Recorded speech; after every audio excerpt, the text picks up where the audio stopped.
A system of 62 automated water hoses protects the historic village of Kayabuki no Sato in Kyoto Prefecture, Japan, from fire damage.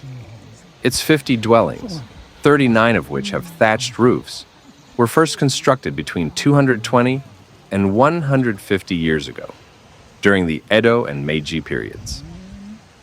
After the village was designated as an important preservation district in 1993, the system was put in place, with each nozzle tucked away in small, aesthetically pleasing houses. Follow for more.